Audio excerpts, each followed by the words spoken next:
ndị na-esola Amokwe TV anyị ka na-ekene unu ebe ọbụla ị nọ ihe ọbụla ị na-eme ga na-aga were Chukwu ga na-agọzi unu maka isonyere anyị mara na ọ ka bụkwa onye nke gị onye ahịlarị Chukwu ebuka taa ebe anyị nọ bụ na St. Theresa's Catholic Church dị na Ụwanị Amokwe ebe ụmụ nwaanyị na-eme August meeting nke ha anyị weshi ka anyị bịa gba ha jụọ maka August meeting si aga biko ị ga-agwa ya aha ya ibi isi na Amokwe nke August meeting nke nwa dị afa m bụ Mrs.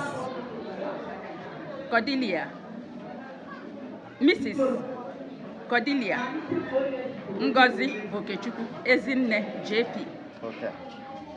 I nwere ike ịgwa anyị August meeting wee mere nke aha ndị ka ọ dị were ihe ọhụrụ unu mụtara o nwere ihe dị iche August meeting nke aha amaka anyị na-ekene Chukwu na anyị mechara m August meeting a maka na o nwere ka o si bịa dị ọ dịka agachi ka ebupu ya ọ dịka agachi Chineke ma amara anyị mekwa ya the date anyị dị suppose ime bi 9th.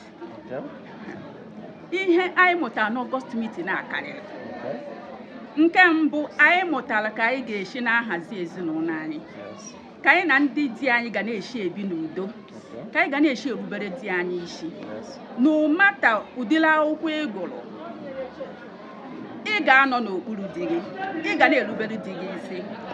Then ọzọkwa anyị mụtara bụ ụmụaka Chukwu nyere anyị ka anyị ga-esi na-akụziri ha ka anyị ga-esi na-agbaziri ha anyị na-ege ha ntị anyị na-ene anya n'ụdịrị ndụ ha na-ebi anyị enwe ike na-enye ha ndụmọdụ nke ga-adịrị ha mma na ndụ ha. Ka anyị na-ekene unu ka unu na-esonyere Amokwe TV na ahụgo ka o si wee kọwapụta dịka August meeting a ọ dịghị ka enwere ihe dị mma a na-amụta n'August meeting kedu ihe na-agwa ụmụ nwaanyị na-ada abịa August meeting maka nke afọ ọzọ. Ihe m na-achọ ịgwa ụmụ nwaanyị na-ada abịa August meeting a bụ na ha na-eme isi nnukwu ihe ha na-eme isi bụ otu ha ga-esi na-enyelu di ha aka n'ezinụlọ. Inwe ihe inyelu di gị aka ezinụlọ a na-aga ọfụma. Di gị bata otu I welcome ya very well mara na di gị bụ papa gị di gị bụ nwanne gị di gị bụ everything. Chineke gacha the second person bụ your husband, your darling husband, your honey, your sweet.